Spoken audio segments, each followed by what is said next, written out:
Hello everyone, एक बार फिर से स्वागत है आपका इस चैनल में।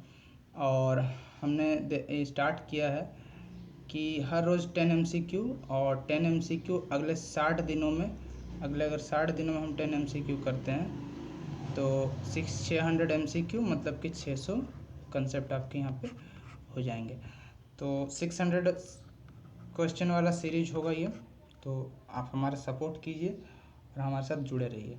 तो चलिए देखते हैं, पहला जो क्वेश्चन है वो है डॉपलर इफेक्ट से। ठीक है, डॉपलर इफेक्ट क्या है? वेव एंड ऑसिलेशन में है ये डॉपलर इफेक्ट। यहीं से देख लेते हैं। बोल रहा है select correct statement in which Doppler effect is not applicable. Doppler effect applicable नहीं है। ठीक है, डॉपलर इफेक्ट एप्लीकेबल नहीं है। तो डॉपलर इफेक्ट कौन से फिनोमेना में एप्लीकेबल नहीं है? तो डॉपलर इफेक्ट क्या है? देखिए, होमवर्क देते हैं वो तो करते नहीं है। तो डॉपलर इफेक्ट आप लोग कम से कम होमवर्क कीजिए। पिछला वाला जो आंसर था वो होगा कि सिंपल हार्मोनिक मोशन किस पर डिपेंड नहीं होता? तो ग्रेविटी पर। ठीक है, ग्रेविटी पर डिपेंड नहीं होता है। अब हम आते हैं आज का क्वेश्चन पे। ये होमवर्क रहा कि डॉपलर इफेक्ट क्या है ये आप हमें बताएंगे, जिससे क्या है कि आपका कंसेप्ट भी थोड़ा क्लियर होगा और बुक पलटेंगे तो यहाँ पे मैं आंसर बता दूंगा, लेकिन डॉपलर इफेक्ट क्या ये आपको बताना है। पहले तो डिस्कवरी ऑफ ट्विन स्टार ये सही है, ये डॉपलर इफेक्ट सही होता है। बोल रहा नॉट एप्लीकेबल, बोल रहा कौन सा नहीं होता है। ऑप्शन नंबर बी है velocity of milky way determine करने के लिए भी डॉपलर इफेक्ट ये कर सकते हैं। और to determine velocity of submarine, इसका यूज डॉपलर इफेक्ट इस पर भी यूज होता है। ठीक है, अब आपका जो आंसर होगा वो होगा option number C, to determine radius of earth. Radius of earth को निकालने के लिए हम डॉपलर इफेक्ट से नहीं निकाल सकते हैं। ये आपका option number C, what is Doppler effect, ये आपका क्वेश्चन रहा। आप आंसर हमें करेंगे। अगला सवाल है, अगला सवाल उसी तरह डॉपलर इफेक्ट से है। यहाँ पे आपको एक क्वेश्चन एक कंसेप्ट भी मिल जाएगा। When engine of train moves away from the observer. ठीक है, साउंड से रिलेटेड है। एक इंजन है जो ऑब्जर्वर से दूर भाग रहा है। ठीक है, the observe the frequency 6/7 of its actual frequency. जो एक्चुअल फ्रीक्वेंसी है वो उसके 6/7 है। ठीक है, एक्चुअल जो फ्रीक्वेंसी लाइक कुछ भी एक्चुअल फ्रीक्वेंसी लाइक मान लीजिए एक्स है, तो ये उस एक्स के 6/7 है। ठीक है, and if the sound in air is 330 metre per second. तो हमें पता है एयर में जो साउंड का वेलोसिटी होता है वो 330 मीटर पर सेकेंड होता है। ये भी MCQ में पूछ सकते हैं। What will be the speed of engine. तो हमें इससे स्पीड ऑफ इंजन का स्पीड कैलकुलेट करना है। ठीक है, तो हमें क्या क्या निकालना है यहाँ पे? इंजन का स्पीड निकालना है। तो कैसे निकालेंगे? अपन यूज करेंगे फार्मूला। कौन सा फार्मूला? तो फार्मूला आपका फ्रीक्वेंसी का F0 F0 या फ्रीक्वेंसी ऑफ ऑब्जर्वर, इसे F0 भी पढ़ते हैं। ठीक है, तो फ्रीक्वेंसी का फॉर्मूला हो जाएगा V, एक मिनट यहाँ पे पेन थोड़ा सा गड़बड़ है। यहाँ होगा क्या? F0 is equal to V plus V0 by V plus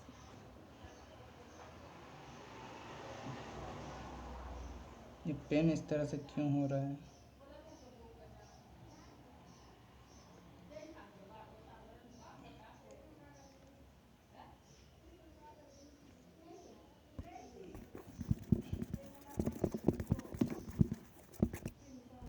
वापस से लिखते हैं। वापस से क्या है? F0 is equal to V plus V0 by V plus VS। सभी को मैं बता दे रहा हूँ ये F0 क्या है। तो F0 है observer frequency, observer frequency, observer frequency. V आपका speed of sound, speed of sound wave. V0 आपका ऑब्जर्वर वेलोसिटी, V0 आपका ऑब्जर्वर वेलोसिटी। VS आपका source velocity, source velocity. F S आपका एक्चुअल फ्रीक्वेंसी, जो एफ एस यहाँ पे है, यहाँ इनटू में एफ एस होगा, सॉरी ठीक है, इनटू में एफ एस होगा, ये होगा आपका एक्चुअल फ्रीक्वेंसी ऑफ साउंड, ठीक है, एक्चुअल फ्रीक्वेंसी ऑफ साउंड, इसको लिख सकते हैं, ये इम्पोर्टेंट होगा आपका एग्ज़ाम के लिए, ठीक है। तो यहाँ पे इस फॉर्मूला से हम क्या करेंगे, जो दिए पूछा है आपका स्पीड ऑफ इंजन, उसको निकालेंगे। तो एफ नॉट आपका ऑब्जर्वर फ्रीक्वेंसी, भी आपका स्पीड ऑफ साउंड, भी नॉट आपका ऑब्जर्वर वेलोसिटी, भी एस आपका सोर्स वेलोसिटी, और एफ एस आपका एक्चुअल फ्रीक्वेंसी ऑफ साउंड। अब इस फॉर्मूला पे हम अपन पुट करते हैं। तो अपन जब इस फॉर्मूला पे पुट करेंगे तो यहाँ पे क्या बोला है, एक मिनट, हम उसी क्वेश्चन को बना रहे हैं, इस क्वेश्चन को ध्यान ना दें, ठीक है, उसी क्वेश्चन को वहाँ पे पेज ना होने की वजह से यहाँ पे बना देते हैं। आपका बोला है कि जो फ्रीक्वेंसी है वो 6/7 है ओरिजिनल फ्रीक्वेंसी के। तो F naught is equal to क्या लिख सकते हैं हम, 6/7 ऑफ ओरिजिनल फ्रीक्वेंसी, ठीक है, F naught is equal to original frequency. और यहाँ पे अपन मान लेते हैं वी एस क्या है, स्पीड ऑफ ट्रेन, ठीक है, स्पीड ऑफ ट्रेन मान लेते हैं। अब यहाँ पे हम फॉर्मूला में बैठाएंगे तो 6/7 आप फार्मूला को लिख लीजिए तो ज़्यादा समझ में आएगा। 6/7 एफ एस, इसको एफ एस कर दीजिए, ज़्यादा समझ में आएगा। 6/7 of F S V plus V S. अब जब इसको कैलकुलेट करेंगे तो क्या होगा, हमें 6/7 V plus V S is equal to V. अब ये क्या हो जाएगा, 6V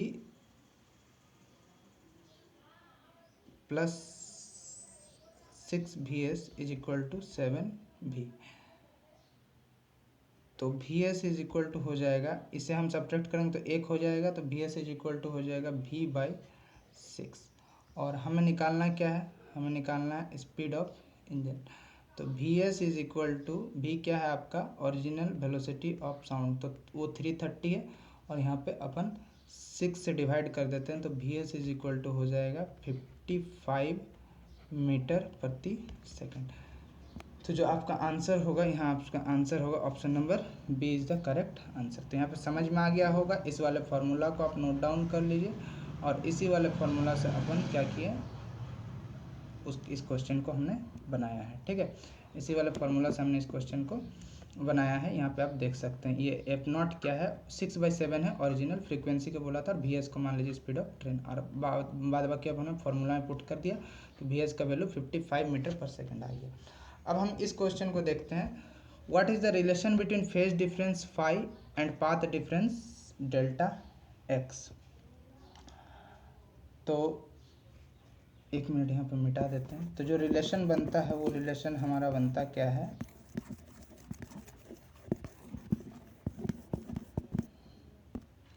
वो रिलेशन आपका यहाँ पे ऑप्शन नंबर क्या हो जाएगा, ऑप्शन नंबर डेल, जो पाथ डिफरेंस क्या क्या बोला आपका, फेज डिफरेंस डेल फाई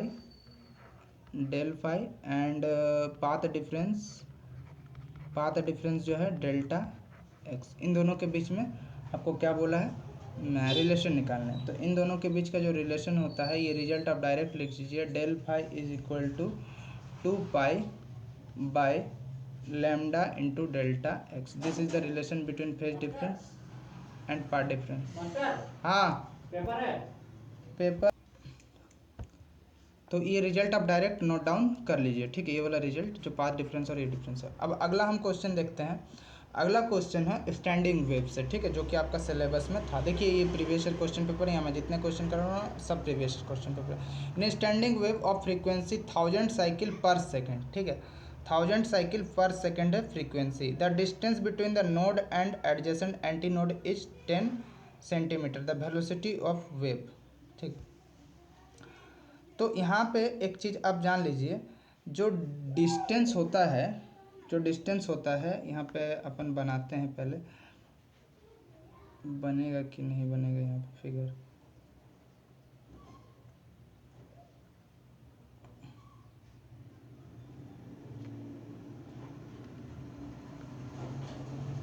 ये आपका नोड है और ये आपका एंटी नोड है, ठीक है, ये आपका क्या है, एंटी नोड है, और ये वाला पॉइंट भी आपका नोड है।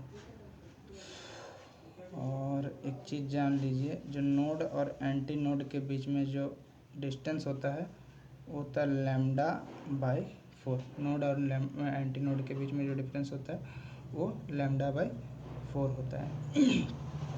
और यहाँ पे दिया कितना है, 10 सेंटीमीटर इन दोनों के बीच का डिस्टेंस। तो 10 सेंटीमीटर को मीटर में चेंज कर लेते हैं। तो मीटर में जब चेंज करेंगे तो 10 इंटू 10⁻⁻² मीटर हो जाएगा। इतना तो बेसिकली सबको समझ में आता होगा अगर आप फिजिक्स के स्टूडेंट हैं। तो हम बोल सकते हैं कि नोड और एंटी नोड के बीच में जो ये डिफरेंस है वो कितना हो जाएगा, वो हो जाएगा 10 सेंटीमीटर गिवन है, तो इसे हमें मीटर में चेंज किया तो इतना हो गया। तो जो रिलेशन आपका निकला, डिस्टेंस बिटवीन नोड, एन मतलब node, and antinode is equal to lambda by 4। That means आपको यहाँ पे क्या दिया हुआ, लैम्डा बाई 4 का वैल्यू दिया है 10 इंटू 10⁻⁻² मीटर, यही दिया है आपको यहाँ पे।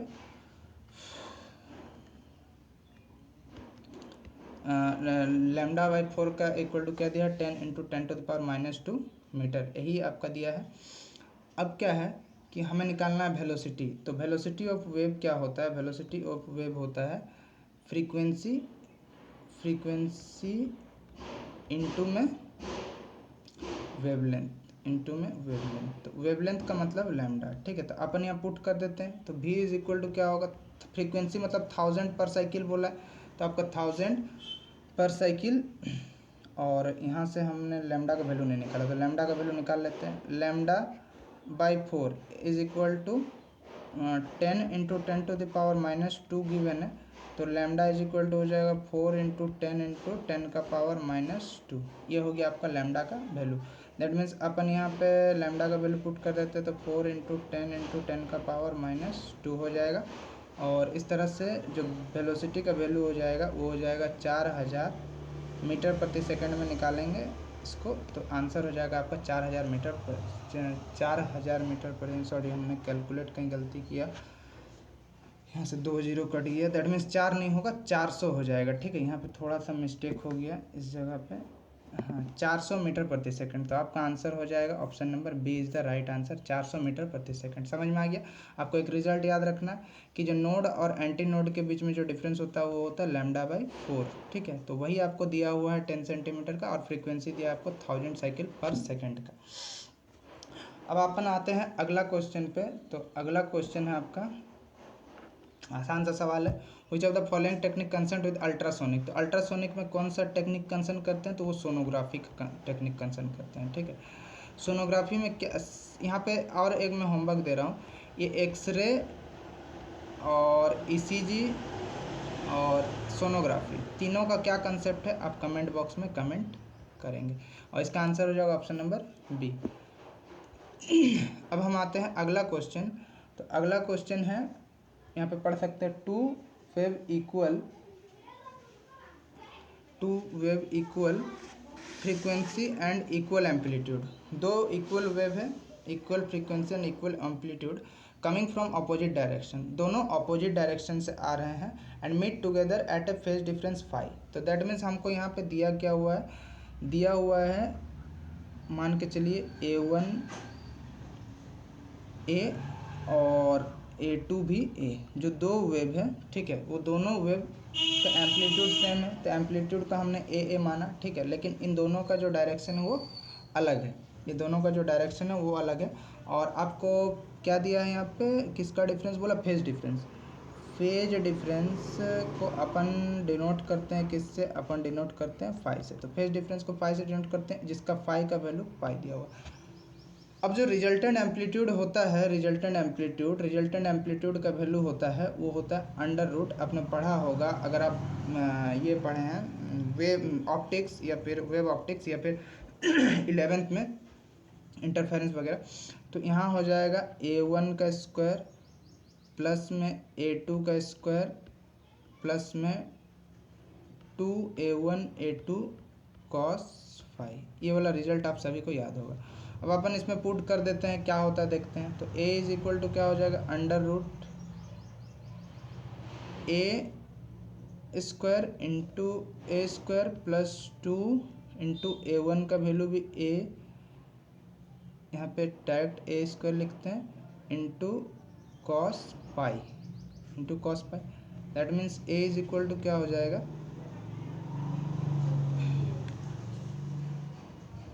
अच्छा हाँ, यहाँ से अब वो उतना नहीं करते हैं, ये ए स्क्वायर प्लस ए स्क्वायर माइनस 2a स्क्वायर, और जो कॉस पाई का वैल्यू वो क्या हो गया, 0। दैट मीन्स ये जो पूरा एम्पलीट्यूड आएगा, जो रिजल्टेंट एम्पलीट्यूड आएगा वो कितना होएगा, 0। पाई मीन्स 180, पाई का मीन्स 180, तो कॉस 180 क्या होता है, 0, ठीक है। तो यहाँ पूरा वैल्यू क्या हो गया आपका, सॉरी कॉस 180 आई थिंक -1 होता है, ठीक है, कॉस 180 -1 होता है। तो यहाँ पे हमने थोड़ा सा गलती कर दिया, एक मिनट, यहाँ पे कॉस 180 आपका -1 होता है, इसके लिए सॉरी, कॉस 180 -1 होता है। तो कॉस पाई का वैल्यू यहाँ पे क्या हो गया, -1, तो -1, तो ये वाला वैल्यू माइनस हो जाएगा, और ये जोड़ेंगे तो इधर पे अपन a इज इक्वल टू क्या हो जाएगा, अंडर रूट 2a स्क्वायर और -2a स्क्वायर, दैट मीन्स 0, ठीक है। तो जो रिजल्टेंट एम्पलीट्यूड होगा वो 0 होगा। कैसे, क्योंकि यहाँ कॉस पाई का वैल्यू 180 हो गया, ठीक है। मुझे लगा था पाई/2 था यहाँ पे, ठीक है, तो पाई/2 मतलब 90 होता और पाई मतलब 180 होता, तो कॉस 180 का वैल्यू क्या होता, -1 होता है। अब हम अगले सवाल पर आते हैं। अगला जो सवाल नंबर है 7 सवाल नंबर 7 है। सवाल नंबर 7 में देखिए क्या है, potential energy versus displacement curve of harmonic oscillator क्या होगा, ठीक है। तो यहाँ पे स्ट्रेट लाइन, सर्कल, पैराबोला या इलिप्स। तो यहाँ पे आपका आंसर हो जाएगा ऑप्शन नंबर सी, पैराबोला, ठीक है। इसका एक्सप्लेनेशन मैं अगला वीडियो में दूंगा, ठीक है, इसका एक्सप्लेनेशन मैं अगला वीडियो में दूंगा। अगला सवाल है, at small velocity the damping force is, small velocity में डैम्पिंग फोर्स क्या होता है, ये क्वेश्चन आपसे पूछा गया है। तो स्मॉल वेलोसिटी में जो डैम्पिंग फोर्स होता है वो होता है डायरेक्टली प्रोपोर्शनल टू वेलोसिटी, ठीक है, वो होता है आपका directly proportional to velocity. Since हम जानते हैं force is directly proportional to भी, एफ इज इक्वल टू क्या होगा, के भी। तो यहाँ पे जो फोर्स है वो क्या है, डायरेक्टली प्रोपोर्शनल है। जो damping force of an oscillator is directly proportional to velocity. तो यहाँ पे आपका ऑप्शन नंबर सी आंसर हो जाएगा, ठीक है, ऑप्शन नंबर सी आपका आंसर हो जाएगा। अगर यहाँ से आपको यूनिट ऑफ के निकालने बोले कि के का यूनिट क्या होगा, तो यहाँ पे फोर्स बाय वेलोसिटी को डिवाइड कर देते हैं। फोर्स को हम न्यूटन में मापते हैं और वेलोसिटी को मीटर पर सेकंड में। तो आंसर हो जाएगा न्यूटन मीटर पर सेकंड, ठीक है। ये के का, जो के कांस्टेंट है उस कांस्टेंट का। तो यहाँ पे सभी को पता है F is directly proportional to velocity. तो ये जो डैम्पिंग फोर्स है ये डायरेक्टली प्रोपोर्शनल होता है किस पे, वेलोसिटी पे।